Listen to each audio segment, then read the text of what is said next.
Welcome to the Journal of Biophilic Design podcast.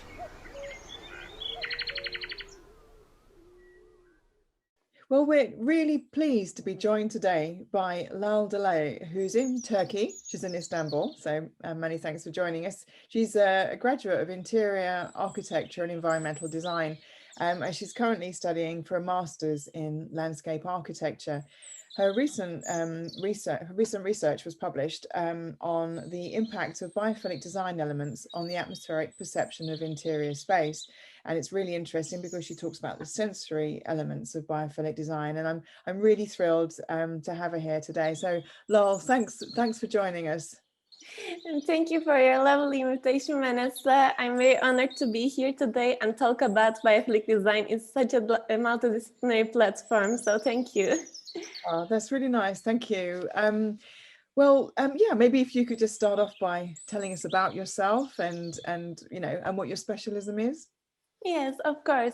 If I briefly introduce myself, as you said, I'm graduated from the University of Economics, Department of Interior Architecture and Environmental Design. And currently, I'm a graduate student at Istanbul Technical University Landscape Architecture Master Program. And I try to specialize on the effects of biophilic design elements on human perception in interior spaces. The human nature and space relationships has always been fascinating for me, so I am very excited to work in this field. And sort of really, what does the term biophilic design mean to you? Can you explain that to us, please? Yes, of course. I think to me, biophilic design is the way that design should be, actually. I cannot imagine a space that is not connected to nature and human. So as biophilia means love for life and living systems, the design concept integrates with nature into our lives and born as a solution to livable spaces, actually. And that is why I started discovering the design elements of biophilic design, to be able to understand the relation with the space and the people that are using it. And researching about biophilia, I guess, is the best way to understand the connection with nature and human from the very beginning. It's really true, isn't it? Yeah. Yeah. And just following on from that, we spoke before we started the recording about Yeah. the painting behind you, and Yeah. it's one that you've created. So people who are listening must go to journalofbiophilicdesign.com because the video will be on there so they can see the image. But can you just tell us about the picture that you painted? Yes, I guess even this painting takes inspiration from nature with the sun and the moon and the faces and everything. So it's a big part of taking inspiration from nature for me. And even I reflect that to my paintings, I guess. Yeah, it's beautiful. I mean, it's the thing, it's very eye-catching, and I can see mountains and water and lakes, and there's Yeah. abstract. It's like lots of primary colors and sort of tones of colors. It's beautiful. It's a tripartite piece. So I encourage people who are listening to go to the journalbiophilic.design.com and have a look at this video. So Thank you very much. well, just sort of going back on biophilic design, why is it really important now in particular? And who is it most important for? Yes, yes. I think biophilic design has always been important to keep the relation between nature and human, but it is even more important now with the increasing urbanization.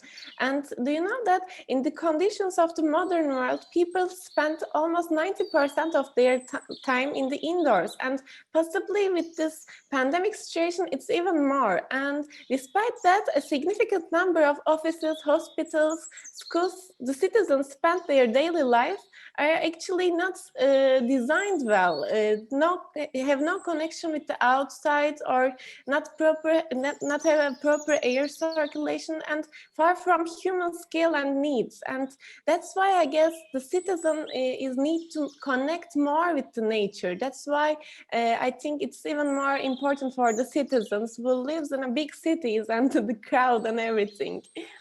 Yeah, exactly. And of course, you being in Istanbul, you're fully aware of Yeah. the craziness and the sort of condensed atmosphere that you get in a city. I mean, I'm originally from London, and so my stomping ground was always central London, and just yeah, I mean, obviously it's completely different now because obviously lockdown, but it's kind of it's sort of polarity when everything's back to normal, there's the busyness of the city and the kind of harsh and the concrete aspect. And then where we are now, where we're stuck in our homes, and we're stuck between four walls, and it's all you know, isolating. So yeah, so biophilic design is really soft, isn't it? It's kind of, it's harmonizing for us. So I'd love to talk a bit more about the research that you've published, if that's okay. Can you tell us the title of your research and sort of briefly what it was aiming to show? Yes, yes, of course. My research was about the effect of biophilic design elements on the atmospheric perception on the interior space, actually. And my aim to do the study is examine how the human-nature relationship is reflected in the interior spaces within the scope of biophilic design strategy. And I try to draw attention to the importance of biophilic design elements in the interior space and to analyze the contribution of biophilic design methods to the indoor atmosphere in the sensory environment, because we sense the world with all our senses, and I think it's important to understand it better. Yeah, absolutely. Yeah. I mean, can you explain what you mean by indoor atmosphere? Yes, yes, of course.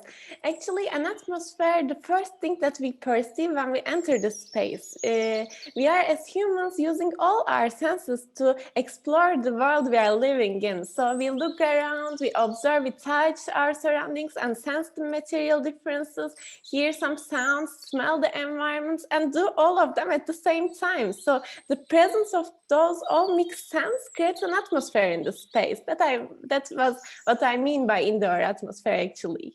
Okay, great. So it's like the mood, emotion, ambience, Yes, and yes. stuff. So what were the results that you found on the impact on humans, sort of mentally and physically? The healing effect of biophilic design may be one of the most important positive results of this design strategy, because it can be considered as both physical and mental effects. And actually, since the beginning of time, the healing techniques were applied with the help of nature. Nature was sometimes the raw material in the medicines and sometimes the conditions it provides.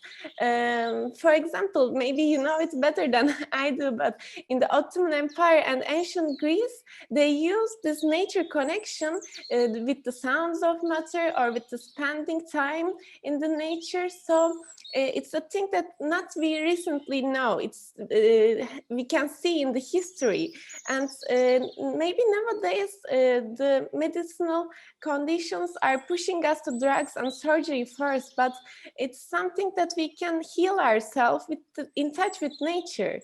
And I want to share a study in this moment.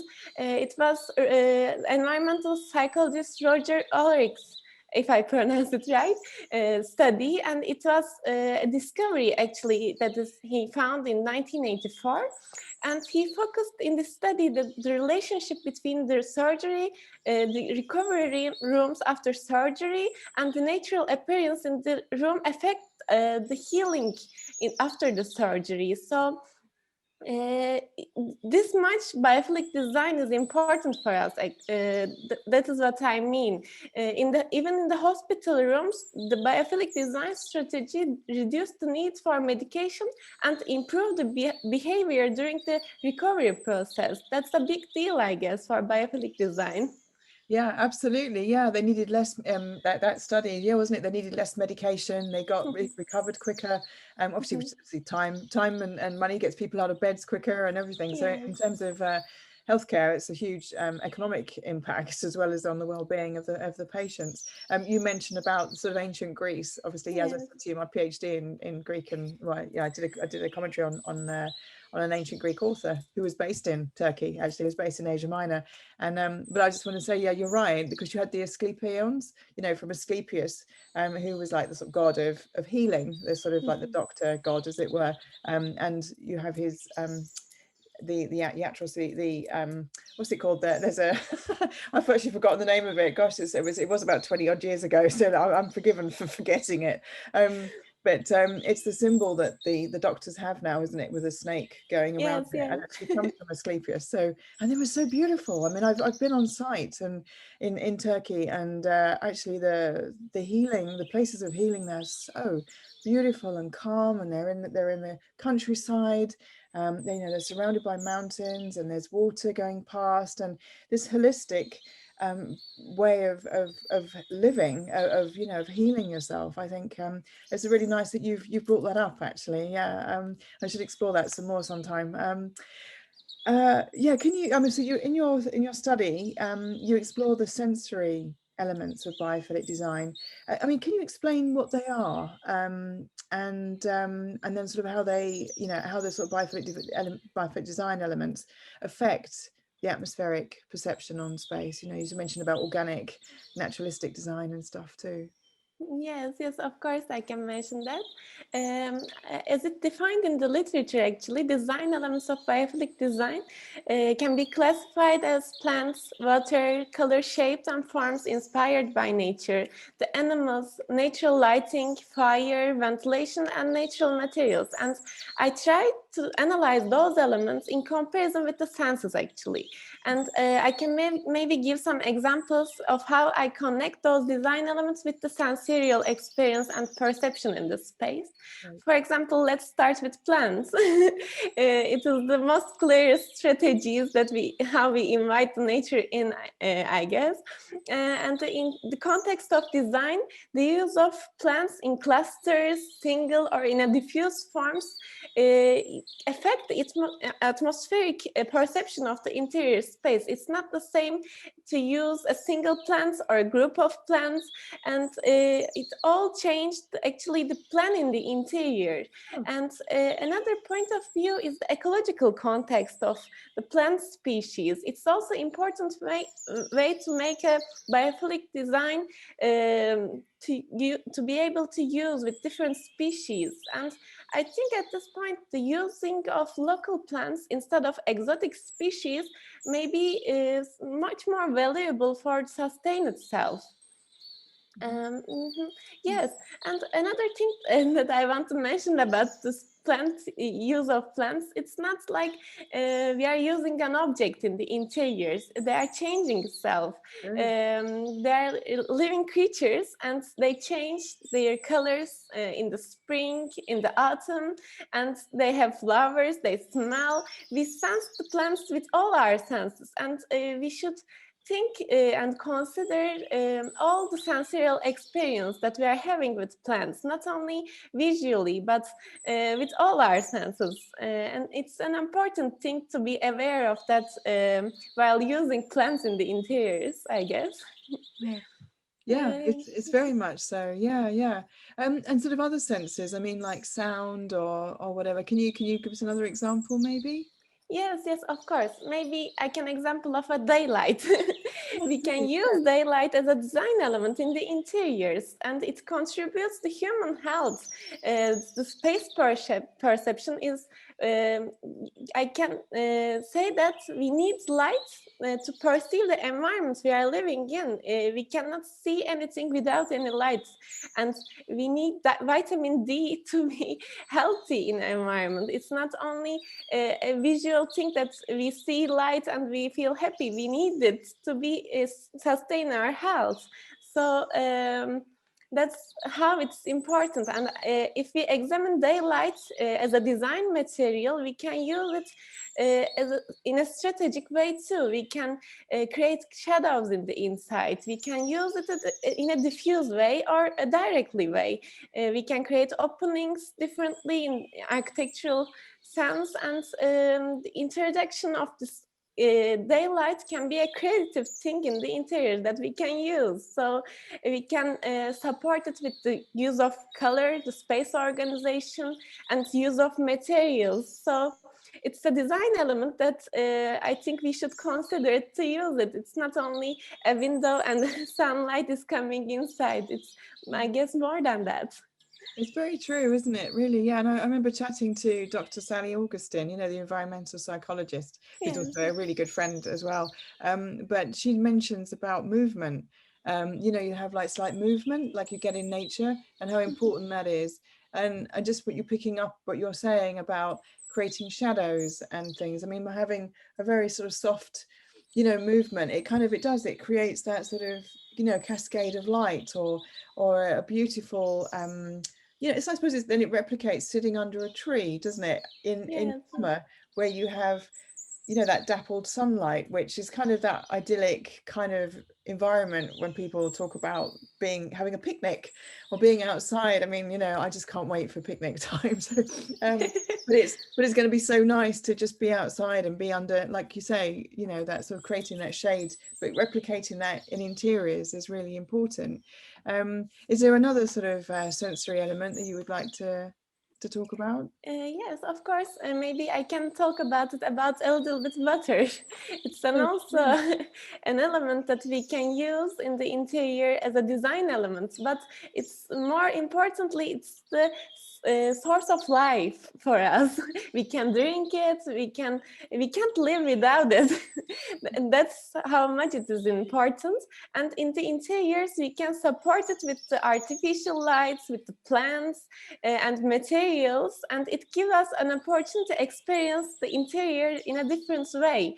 And think of that, with the water we can create a calm atmosphere, and also with the waterfalls, for example, we can create more interactive atmosphere in the interior. So it's a different material to use. It's very mind-opening to explore this all, how we can use those materials, I guess. Yeah, exactly. Yeah, and with water, I suppose you're right, isn't it? Really, is you make, and I like the, you know, the research that you've done and how you've you know, you analyze the results, and it's, you know, it's all peer review as well. But you always come back to the fact that there's the elements of the sensory, you know, biophilic design elements are all linked to life, are all linked to things that are essential to us. Like you say, water is essential to us, you know, light is essential to us for the vitamin D, and there's these sort of positive elements that go through which are essential for our life. So actually to shut ourselves off from that, it's crazy, isn't it, really? You know, it's such, you know, is there anything else that you would like to add? I can say that as a total thing to conclude this exploring and sensorial part of this using of those elements, it's with the right techniques and right sensorial strategies, it is possible to design biophilic interiors that creates perceptual differences in the interior atmosphere. And it is very important to understand and explore the right techniques while using it. It is possible to improve the indoors with the quality, with the indoor quality, and achieve harmony in the space. Just exploring that is how much is important. Yeah, exactly. Yeah. Well, I hope people will download your research. We'll go and find it. Again, I'll put the link on the journal of biophilicdesign.com so they can come and have a look at your you know, the other links as well. I'll put things on there, but people can find what you're up to, and read your research, which I think is really valuable. And just really kind of a final question. I don't want to go. I mean, I did want to, before we go, I would love to get you back on again, because obviously your masters are in landscape architecture, and I would love to talk to you about biophilic design in sort of urban environments at some stage, you know. So if you're up for that, I would love, you know, when you're sort of doing your studies, you know, the elements of what you're working on, how the benefits of biophilic design can help us in urban environments. I'd love that. So to see where you're going with that. So but anyway, so that's my personal, I'm going to get you back. Okay. So if just sort of final question, which we ask everybody, a kind of magic question. If we had a magic brush of biophilia, what would the world look like? That's a really dream question. I love that question. I would really want that every single person who understands the value of nature with my magic brush, I guess, and especially designers who are designing the environments that we are living in. And I think, I believe that it shouldn't be a luxury to be access to nature. And that's why I guess the painting I would draw with my magic brush would be a serene landscape that gives a sense of depth. And because this is exactly what nature make me feel like, relaxing and liberating. And maybe at this point I want to give a quotation from Albert Einstein. He said that look deep in the nature and you will understand everything better. I would draw a painting that everyone look and understand the importance of nature. Thank you for listening to the Journal of Biophilic Design podcast.